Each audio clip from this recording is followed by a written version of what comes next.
पिछड़ा वर्ग यहाँ करीब 52% है। ये 52% जो और अति पिछड़ा वर्ग है, इनको आप 10 किलो आटा और 10 किलो चावल और 10 किलो दाल पर क्यों बताते, कहीं असलियत क्यों नहीं बताते कि इतने से आपके बच्चों का भला नहीं होगा। समानता, एकरूपता और न्याय इसलिए नहीं है कि हिंदू और मुस्लिम की में गलतफहमियां पैदा कर दी गई है। हिंदुस्तान हमारा एक चमन की तरह से है और चमन की खूबसूरती बहुरंगी होती है, यकरंगी नहीं होती। एक शेर मैं सुनाऊंगा इसके ऊपर कि चमन में इख्तलाते रंगों से बात बनती है। इख्तलात का मतलब है मिक्सिंग होना, मिलना जुलना। चमन में इख्तलाते रंगों से बात बनती है। हम ही हम हैं तो क्या हम हैं, तुम ही तुम हो तो क्या तुम।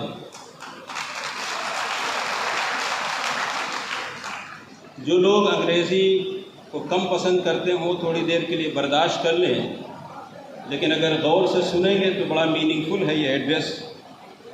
Let me start here. Wilson साहब ज़रा गौर कीजिएगा कि at the outset let me express my sincere thanks to the organizers of National Social Justice Conference on behalf of Samajik Chetana Foundation, as well as my best wishes and greetings to all on auspicious occasion of birth anniversary of one of the greatest social reformers of 20th century, Ramaswamy E.V. Periyar, who was born at Erode in Tamil Nadu on September 17, 1879, in a small and well-to-do family, Hindu family. He was impressed with the movement of Pandit Loidi Khas, who condemned the world caste system. हमारे हिंदुस्तान की जो बदकिस्मती है ये caste system ही है, मैं उसी की बात कर रहा हूँ। And upheld the principles of rationalism and Buddhism. Periyar was a Peerless leader, a humanist and relentless crusader against the superstition, human degradation and discrimination. He was concerned about the social status of Indian women as well as untouchability, छुआछूत जिसको कहते हैं. Wycombe agitation was a landmark event in Periyar's life, which was for the rights of the untouchables to walk on the forbidden streets around the temple in a small town of Kerala ruled by Travancore Kingdom. यानी जो temple था मंदिर के उस रास्ते पे जो दलित समाज के लोग गुजर नहीं सकते थे, ये हालत थी. Till 1924 the low caste were not allowed to walk on the streets near temple.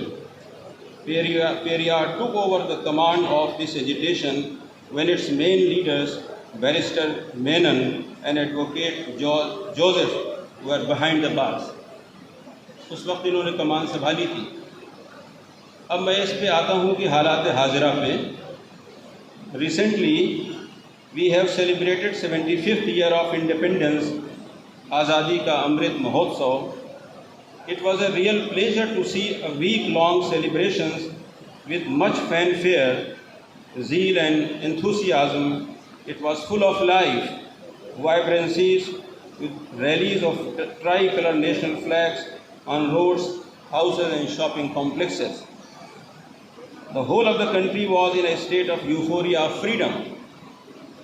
But here I would like to ask you questions.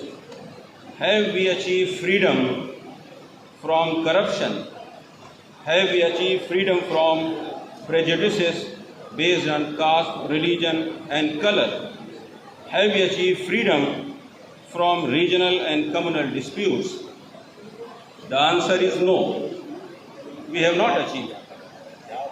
Still, the life of Adivasis, Dalits, Muslims, and marginalized communities is crippled with the lack of education, economic empowerment, health facilities, social injustices, and communal rights and discrimination. After the introduction of CAA and NRC, millions of Muslims were made to realize that they are aliens on their own motherland, a land for which they have sacrificed their life, properties, and subjected to a series of oppressions. Our constitution, written by Bharat Ratna Baba Saheb Ambedkar at the time of declaration of India as a sovereign country, republic, it was promised that all men, yes, all men would be guaranteed equal rights of the land and social justice. It is very obvious today that our governments have miserably failed to protect these constitutional rights. A section of the privileged people wants to demoralize the minorities and oppressed classes. Here comes a chance to show our strength against these unconstitutional advances against you. Here comes a chance to make your democratic rights real. Here is the time to rise from the communal and racial injustices. It will be fatal for the nation to overlook the current communal volcanic conditions prevailing in the country.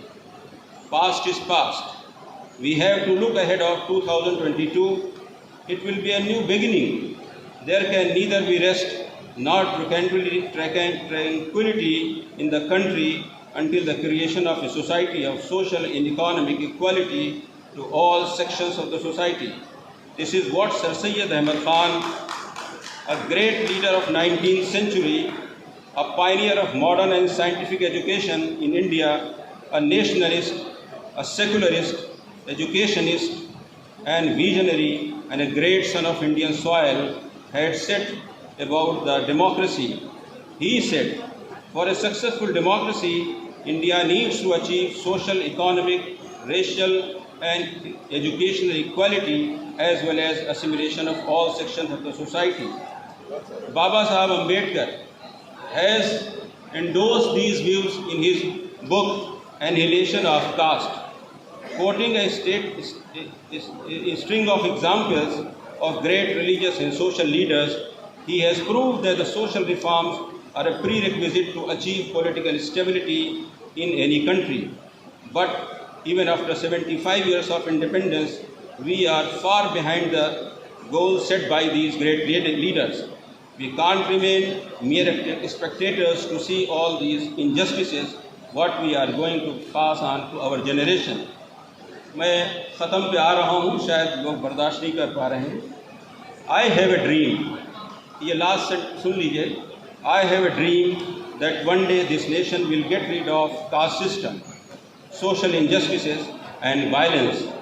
I have a dream that one day we will break the boundaries of religion and caste and sit down together at a table of brotherhood. I have a dream that one day the children of this country will not be judged by their caste or religion, but by the content of their character. बात ख़त्म करूँगा क्योंकि बहुत सारे हमारे लोग मौजूद हैं. फिर से एक शेर सुनाता चलूँ आप लोगों को. प्यार की शबनम हर आयत में. शेर सुन लीजिएगा गौर से. प्यार की शबनम हर आयत में, प्रेम की अमृत हर श्लोक, फिर क्यों इंसान खून का प्यासा, मैं भी सोचूं तू भी सोच. फिर क्यों इंसान खून का प्यासा, मैं भी सोचूं तू भी सोच. एक खुदा के सब बंदे हैं, एक आदम की सब औलाद, तेरा मेरा खून का रिश्ता, मैं भी सोचूं तू भी सोच. जय हिंद. मैं दो बात कहना चाहता हूँ. सामाजिक न्याय की लड़ाई लड़ने के लिए आप लोगों ने यहाँ बहुत बड़ी मीटिंग की और बहुत सफल आयोजकों का प्रयास बड़ा सफल रहा। एक बात मैं पूछना चाहता हूँ कि जो पिछड़ा वर्ग है, जैसे वहाँ 85% है तमिलनाडु में, पिछड़ा वर्ग यहाँ करीब 52% है। ये 52% जो और अति पिछड़ा वर्ग है, इनको आप 10 किलो आटा और 10 किलो चावल और 10 किलो दाल पर क्यों बताते, कहीं असलियत क्यों नहीं बताते कि इतने से आपके बच्चों का भला नहीं होगा। आज जो हुकूमत है वो हुकूमत आज़ाद रहिए विचारों से, आज़ाद रहिए विचारों से, लेकिन वहाँ रहिए संस्कारों से। ये जो मौजूदा हालात हैं उससे लड़ने के लिए आपको एकजुट होकर के गांव में भी आपको काम करना पड़ेगा। मैं यही कहना चाहता हूँ कि आज ये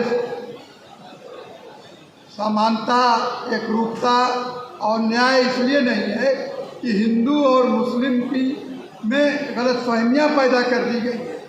अगर पूर्व की कहानी और पूर्व का लेख देखा जाए तो वो गलतफहमियों को दूर किया जाए तो बहुत कुछ सुधार हो सकता है। इन्हीं लोगों ने आज इस तरह की गलतफहमी पैदा करके अलगाव रखा है। मैं इस माहौल में अब अध्यक्ष जी के भाषण के लिए समय मैं नहीं लूँगा। मुझे केवल 5 मिनट 2 मिनट बोलने के लिए कहा गया है। मैं इतने कहूँगा कि कौन कहता है, आपसे ये किसने कहा कि मैं आंधियों के साथ हूँ। मैं गोडसे के दौर में गांधी के साथ हूँ। और गांधी जी जब हिंदुस्तान में आए थे तो उन्होंने देखा कि यहाँ पर नंगे हैं, भूखे हैं, लंगोटी पहनते हैं, धोती पहनते हैं, बदन पे आधे कपड़ा नहीं है। तो गांधी जी ने अपना सूट, कोट, पैंट, टाई उतार करके एक धोती में आए और समानता की एक छाप छोड़ी और पूरे देश में दौरा किया। मैं इसीलिए मैं कहता हूँ कि जो कुछ है वो समानता के लिए आपको प्रैक्टिकल रूप में प्रयास करना होगा। और इन्हीं शब्दों के साथ मैं आखिर में यही कहूँगा कि एक शेर है, धर्म के नाम पर ये हुकूमत अंधा किए हुए, धर्म के नाम पे अंधा किया हुआ है। धर्म का धंधा था, सब अंधे थे। जब आँख खुली तो देखा आधा देश भूखा था, आधा नंगा था। इसीलिए इस धर्म के धंधों को ख़त्म करिए। धन्यवाद।